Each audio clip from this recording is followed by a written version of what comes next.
continuidade ao estudo do Antigo Testamento, e nós havíamos terminado na fita anterior, tínhamos falado sobre até onde Josué teria comandado essa tomada definitiva de Israel, porque é pela espada de Josué que essa terra efetivamente veio para a mão dos hebreus, né? Isso ocorre entre o ano 1451 e 1425 a.C. E essa parte de Josué está no livro dele inteiro. Então é da tomada de Jericó até a morte de Josué. Você lendo o livro de Josué, você vai perceber muita luta, muita guerra para se ter posse, para afastar os povos cananeus que viviam naquela região, tomar cidade por cidade, executavam reis por reis, foram 32 reinos destruídos.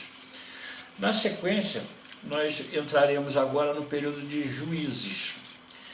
Juízes foi uma fase negra, ela ocorre de 1425 até 1095, vai da morte de Josué até o governo de Samuel, que é o último juiz, sacerdote e profeta. O período de Juízes é marcado por uma sucessiva,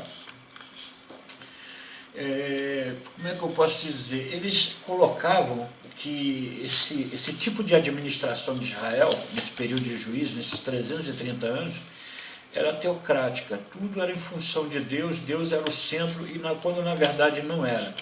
Foram 330 anos de idolatria, paganismo, guerra civil, cada um fazia o que era reto aos seus olhos, a coisa não funcionava, no período de Juízes não funcionava. Um ou outro juiz tem destaque ali dentro. Débora, desse período, é muito bem falada. O Tinel foi o primeiro juiz desse período, foi um excelente juiz. Só que Sansão foi juiz nesse período, só que todos eles não agiam com justiça. Então, Israel sofria muito ataque, muita guerra civil, muita violência, perdiam lavouras inteiras, pagavam tributos. Esse período de juízo foi conturbado, foi uma das piores épocas de Israel, foi viver nesse período de juízo.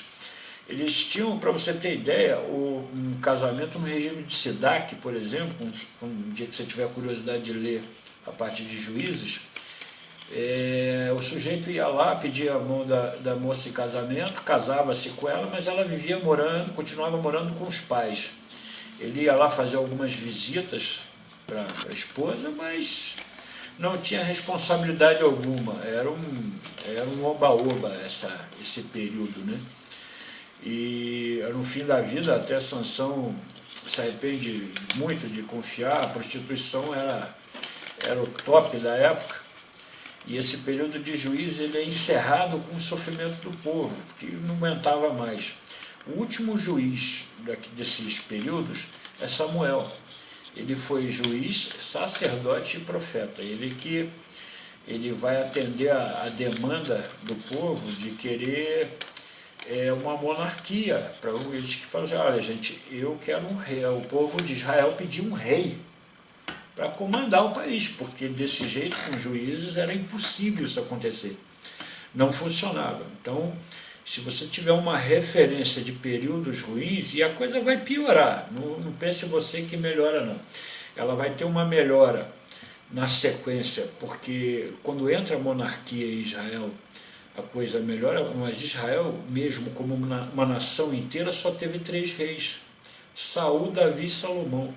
Depois ela é quebrada, o país é quebrado ao meio, e aí eles têm mais 20 reis, 19 na região sul, 20 na região norte. Então, mas como nação inteira, só esses 3 reis comandaram o Israel ainda como nação. Veja que entre o livro de Juízes e o livro de 1 Samuel, onde começa esse processo da monarquia, é colocado ali um livro chamado o livro de Ruth.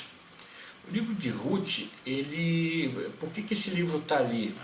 Na verdade, ela é a história de uma mulher que vivia na Judéia, ela, o esposo, 2 filhos pequenos, a situação econômica, estavam vivendo no período de juízes, para você ter uma ideia, a situação econômica era ruim, então eles vão para uma outra nação para poder viver, para tentar sobreviver, uma tentativa de se recuperar, e eles vão para Moabe. E Moabe, eles trabalham, criam seus 2 meninos, seus filhos casam com 2 moabitas, né? A Noemi, que é a sogra dela, dessa Ruth. A Ruth é a personagem que é uma moabita, casa com um dos filhos de Noemi, e Orfa é uma concunhada que casa com outro filho. Um belo dia, essa Noemi perde o marido e os 2 filhos.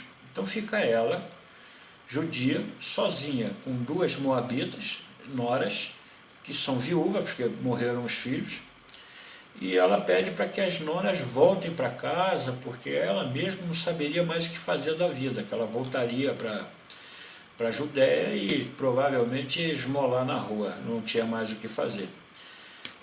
Uma das meninas, a Orfa, uma das noras, né, volta para a casa dos pais, depois de muito chororô, mas a Ruth, a outra nora, a Ruth toma uma postura diferente.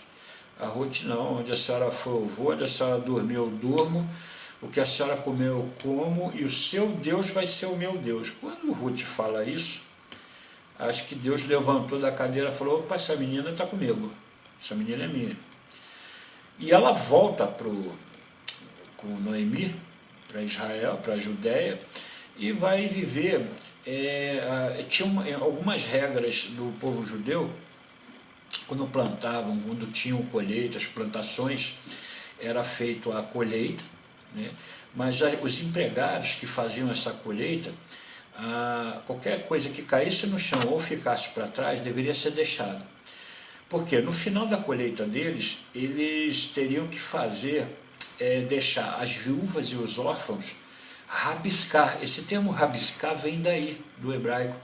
Rabiscar, eles andam em zigue-zague por dentro das plantações procurando, por exemplo, uma plantação de milho, eles ficam procurando espigas de milho que tenha sido deixada para trás ou caída no chão por descuido, e eles não podiam voltar atrás para colher, era uma lei, e eles cumpriam isso, né? Sempre para cuidar dos órfãos e das viúvas.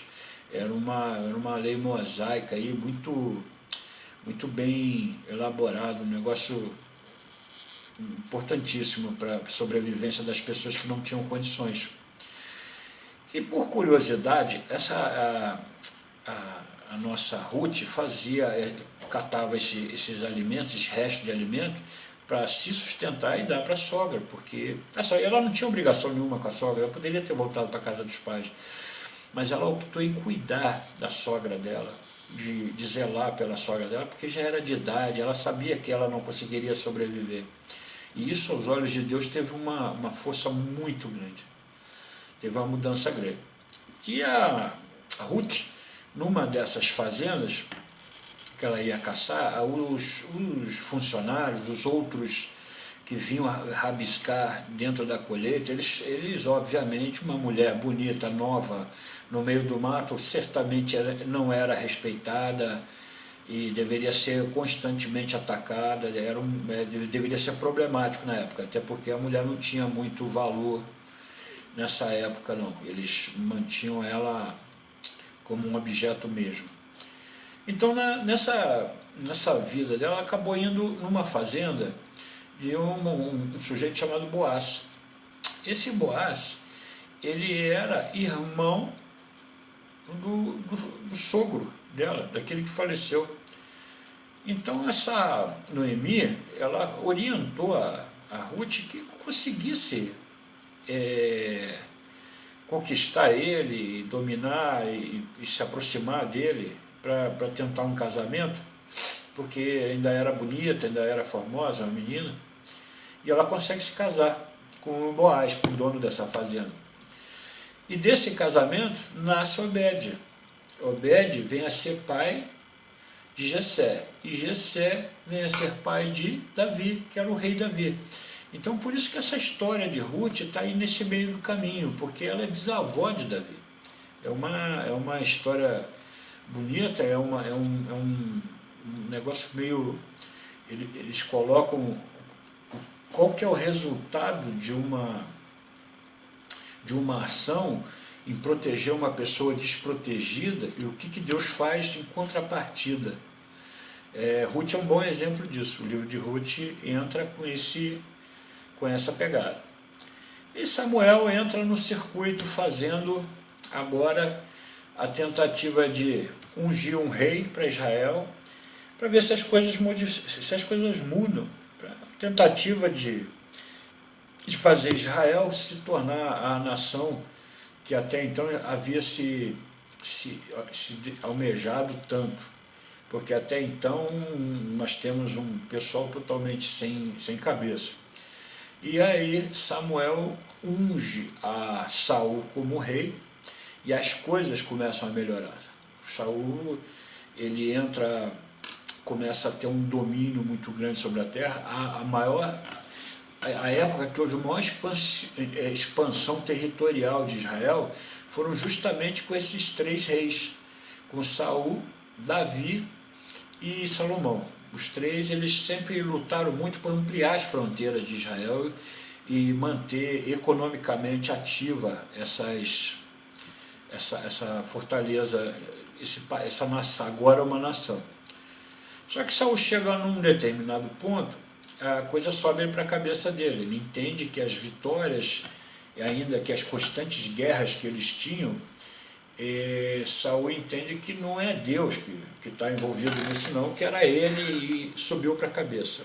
Infelizmente, isso não chegou de uma maneira boa para Deus, e Deus chama Samuel e fala: olha, você vai ter que arrumar um outro rei, você vai ungir, e manda que Samuel vá à casa de Jessé, que ele tinha alguns filhos, e dentre aqueles filhos era para ungir um daqueles garotos que seriam o próximo rei de Israel.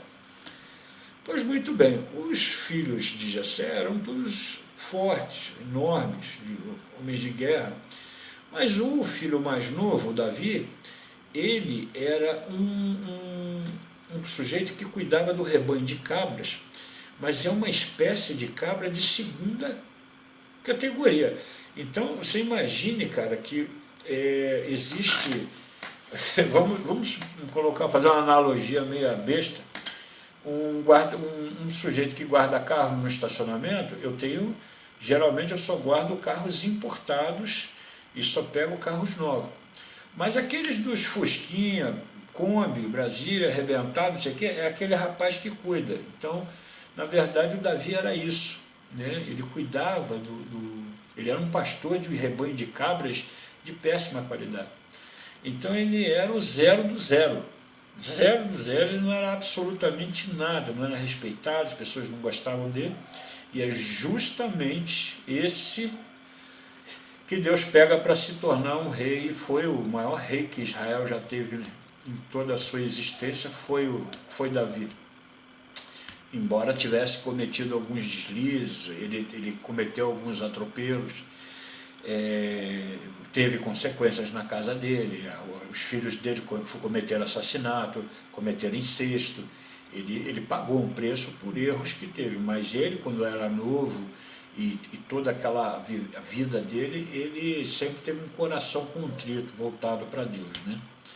Então nós vamos dar uma interrupção, dar uma pausa aqui, para darmos sequência nessa parte de reinados desses 3 reis de Israel enquanto nação.